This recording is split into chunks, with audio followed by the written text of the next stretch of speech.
Hello. Hello. Oh, you know what? You can go.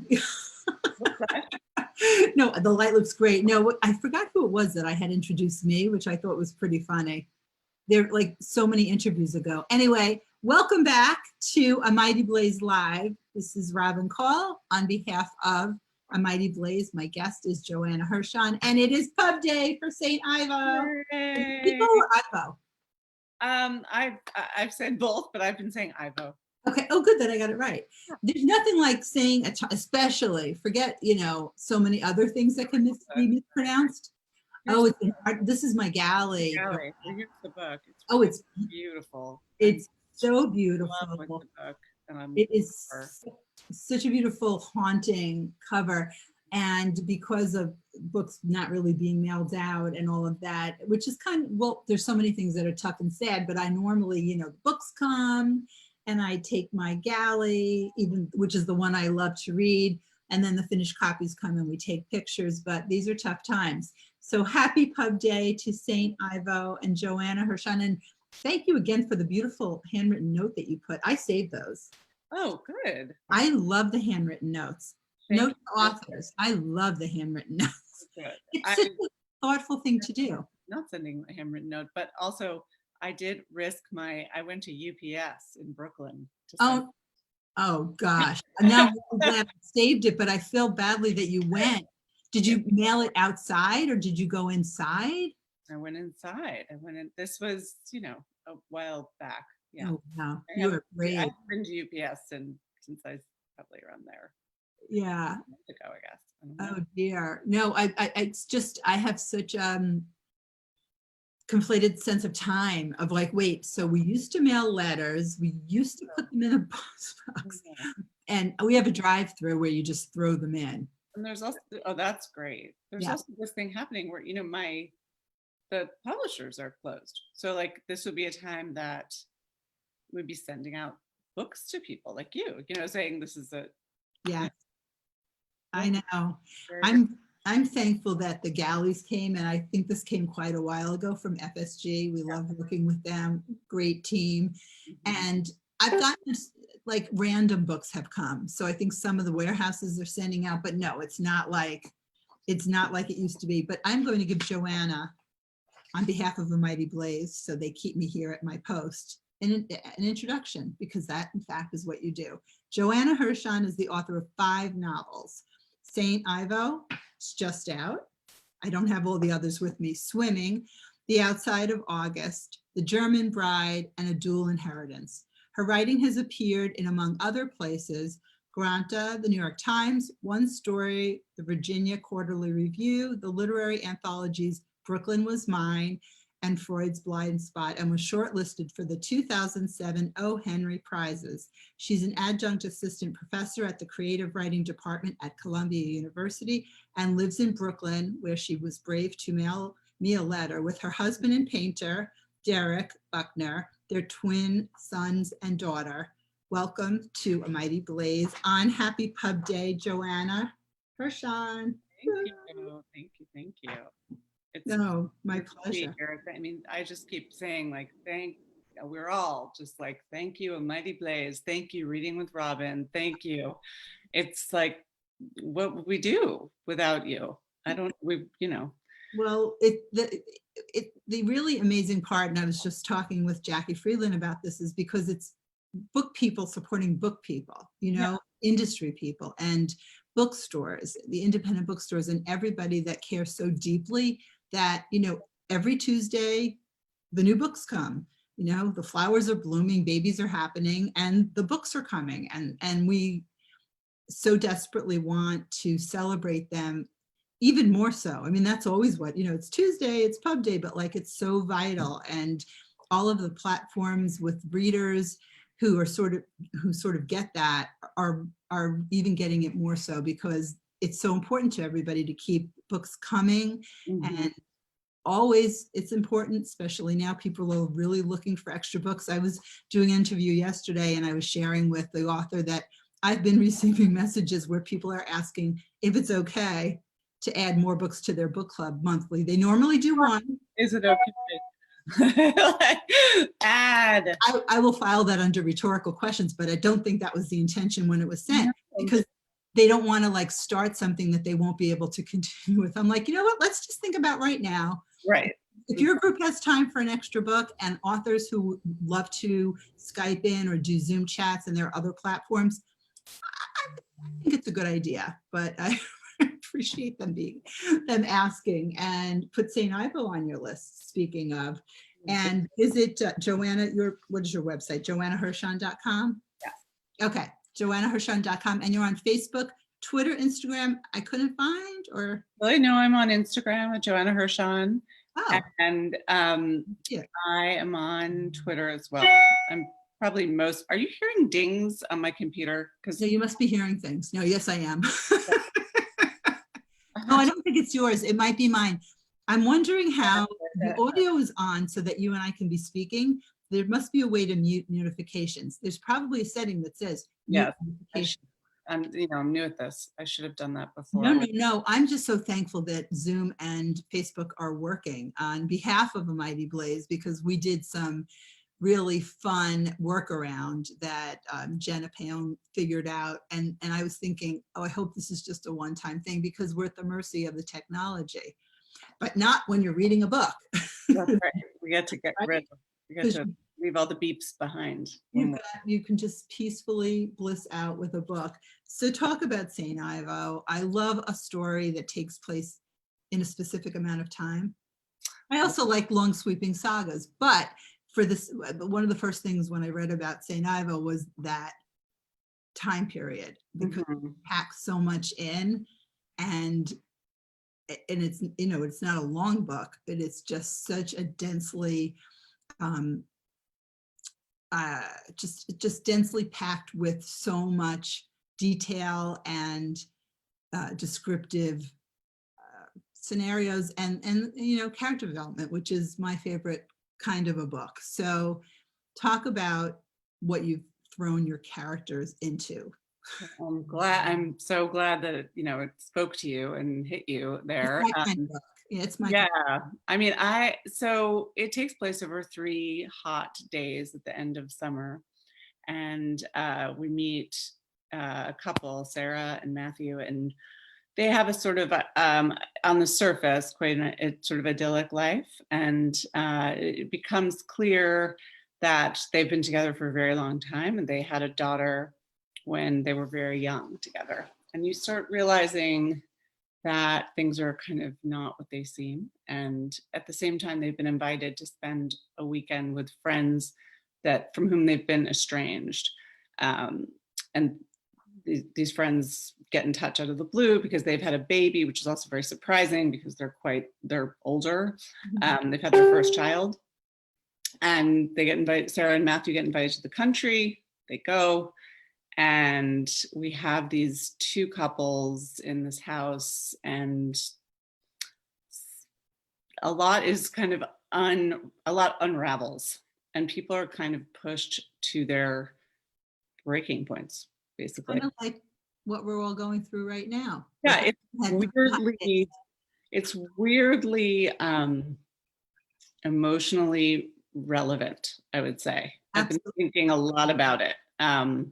Yes, because when you're forced to spend that much time, and these are 2 couples, also I thought a lot about friendships and what friendships can survive, and when there is a distancing for whatever reason, can the history of a friendship be enough to keep it alive or revive it? And that's and depending on where couples, many times when friends meet, you sort of depending on when you meet them, but ostensibly at going through the same things at the same time in life takes so many twists and turns, and that can strengthen a friendship if you're going through it together, and depending on the people, or it can really highlight what's wrong in another relationship. It's fraught. But yeah, I was thinking about that. They had 3 hot days. We're up to like 5 weeks, albeit it's not hot yet. Right here, yes, that's true.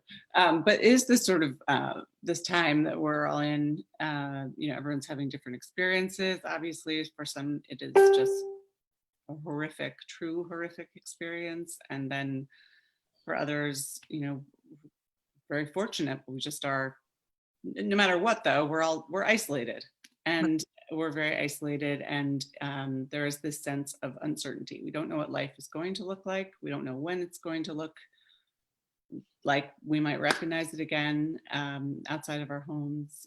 So learning to live with uncertainty is this phrase that keeps kind of like going through my mind, and because that's what the novel is all about. Yeah. Like basically learning to live and really live, not just kind of survive, but really live and kind of embrace life is what the book I think is about on a larger scale. And learning to live when your life does not look the way that you thought it would look. And also to that, we never know how life is going to then look. So kind of like it could go back to looking like you hoped, or even better or different. And really all of life is living with uncertainty, because I always, it's not something I'm particularly proud of, but when things seem to be going kind of swimmingly for the most part in general, all things considered, I always think, how long is this going to last? Yeah.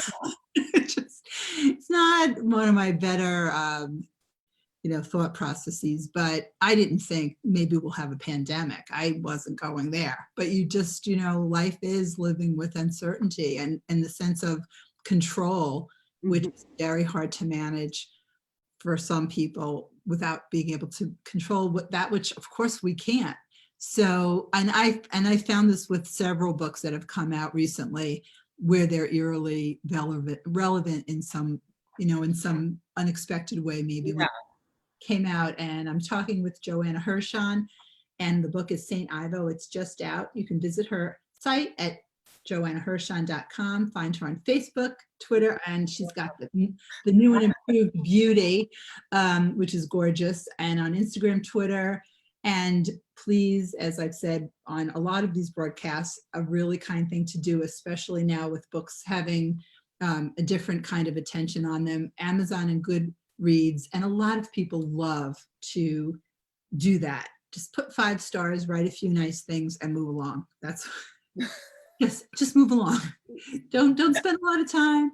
Write a bunch of really nice things, and it's so meaningful to authors, publishers. Everybody appreciates it.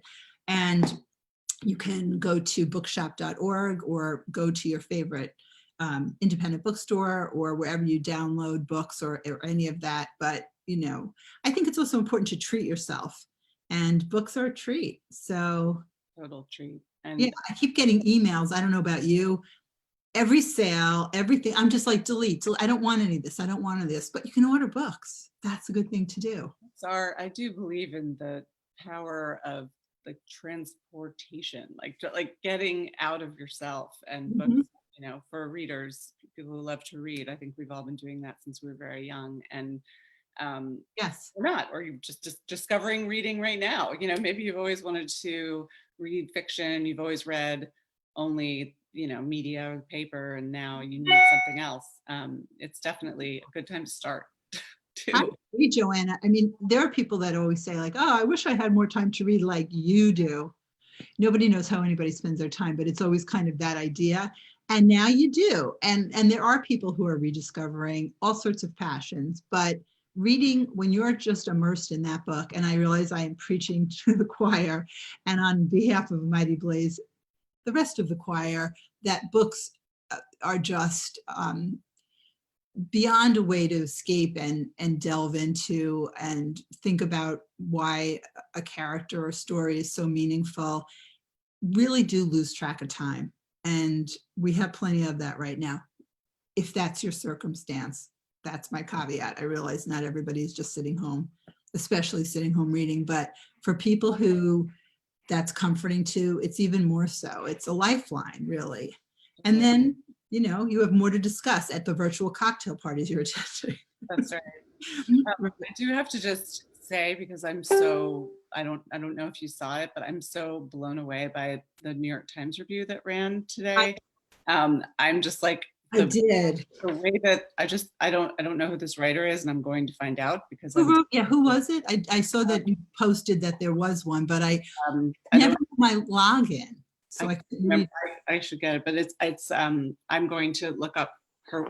I think it's a female, but I'm not even sure. But I'm going to look up her work. I'm just blown away by her writing. The review was so well written. I mean, it was.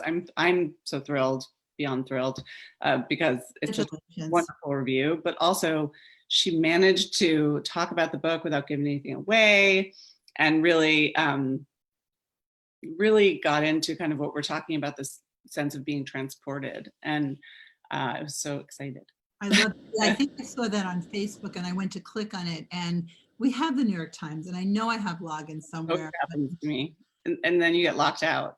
And if I ask my kids one time too many, it's like, so I'm trying to keep a list. Of course, I'm the one who gets the subscription, so it shouldn't be that much of an ask. But I think I can get it on my phone, but not on the computer. But I'm curious who wrote it. I love seeing right now because she's such a beautiful writer, and I am so excited to. Congratulations. About her work. Okay, Danya Kukafka. Kukafka, yes, I love Danya Kukafka. Right? I'm so glad it's somebody I know. Yes, we hosted her at our monthly author series in the fall of 18. The book was called Snow something. Snow. Oh, I got the snow part right. Right, girl, and it says yes, Girl in Snow. Danya Kukafka. She is. What a writer you are. She is, and she also, I'm going off of memory, might be an editor as well. She's like a wonder kid. And she was so much fun when we had her here in Providence to do the series. And she was so cute because she wanted to walk back to the hotel. And I said, you're not in Manhattan. In Manhattan, it would have probably been an 8 or 10 block walk. But from where we were in Providence to where her hotel was, I was like, I'll take you. You're not getting in the car. She's delightful. Well, I'm thrilled by her. Oh, good. I will look up the review on my phone where I can read it all by myself without asking any favors. But what a pub day treat. I know, and it came so early, and in the weird world of the internet life, I don't know. I found out about it because another wonderful writer, Jennifer Cody Epstein, who's a friend and colleague, amazing person. She posted it on Facebook, and I saw it, and I almost had a heart attack. And my whole team at FSG had no idea. That's the best, because I know sometimes there is a sense of, some of the reviews coming out, or, but like to just be surprised. It was really in a world where it feels like there are no surprises because everybody tells, or somebody posts, or they tag. And check that out in the New York Times, and it's St. Ivo, Joanna Hershon, and beautiful essay by Danya Kukafka. Yeah, I'm glad you picked someone that I really like, because otherwise I would have been like, oh my God, yeah, it's so awesome. Love Danya. And what are you reading right now? Well, I am not reading terribly much. I have a 5-year-old and I have twin teenagers who are we're all together, and I'm doing a lot of homeschool stuff. So my days are not actually so full of time. Yeah. But I'm extremely excited to read some new books coming. I'm buying books, lots of books coming out by people now. Yeah. I love Phyllis Grant's memoir called Everything is Under Control. Ooh, that one down. It's coming out next week. It's a memoir. It's a very special book. It's a memoir, and it also has recipes. She's a wonderful chef and perfect, beautiful writer, and I love that. And we're actually doing an event together on FSG Live on Instagram. Oh, very cool. I'm glad you told me. I love memoir, and she's a beautiful, beautiful writer. And then Anna Solomon, Book of V. Book of V. I loved it. Great to read that. I haven't read it yet. So that's coming to me, and I'm thrilled to, really excited to dive into that. It's great. You're in for a treat. I read that last summer, I think, in manuscript form, and it comes out May 5th. And we'll be doing an interview on behalf of Mighty Blaze. Yeah, I love his writing. So those are the two that are coming to mind. Oh, I read Kathy Park Hong's Minor Feelings, which is a wonderful book of essays. about called An Asian American Reckoning. And what's interesting and terrible is that a lot of what she's writing about is just even more relevant now because we're seeing a real resurgence of just Awful. lack of anti-Asian sentiment, and it's just horrifying to me. And her book of essays is really illuminating, and I learned a lot while reading it. And she's a really funny and sharp writer. So. I love funny and sharp, and I also love a book of essays. So those are great tips. I'm going to add them to my already crazy list because no matter how crazy the list, I just love adding on new titles. These are books I tell you that you just will fly through. I mean, I read both Kathy Parkong's book and Phyllis Grant's memoir, just like boom, just and who doesn't want to just immerse themselves? And I know that the readers and writers alike love knowing what other writers are reading. It's especially if it's one we haven't heard of, and it's, you know, there's so many wonderful books to share, and that's what we do here on A Mighty Blaze. And before I let you go, what do you hope your readers take from the story? What's the essence of what you hope they take to their book clubs, take to their heart? That's a really good question. I feel like I think the essence is somewhat what I talked about a little bit, touched upon, which is learning how to not only survive, but really live through uncertain times, and also grief, that there can be this coexistence of joy and pain, and, you know, trying to embrace small moments of hope and pleasure, even if suffering. That's where I was thinking of going, where there's hope, and it's a hopeful message. And it's St. Ivo. It's just out today. JoannaHershon.com, and find her on all the social channels from there. Congratulations and all the best with, I mean, may you have many more surprises that are so awesome. And I look forward to sharing St. Ivo with readers. This is Thank you. Yes, here we are on behalf of A Mighty Blaze. Keep reading, everybody. Pub Day Tuesday continues. Check out all the new books and find A Mighty Blaze on Facebook, on Twitter, on Instagram. I don't want to mess up who's doing what, but I know Jenna and Whitney and Sarah, I think, is that the team? Anyway, amazing, crazy amazing work on all of the social channels. Of course. And the graphics, and just keeping up with everything. And I mean, I'm blown away. I'm trying to keep up. I'm trying to keep up with everything. So Joanna, thank you so much. Enjoy so much, Robin. Your special day. Pleasure. Finally get to see you in person, and one day an actual person. Take care. Thank you. Take care. Bye-bye.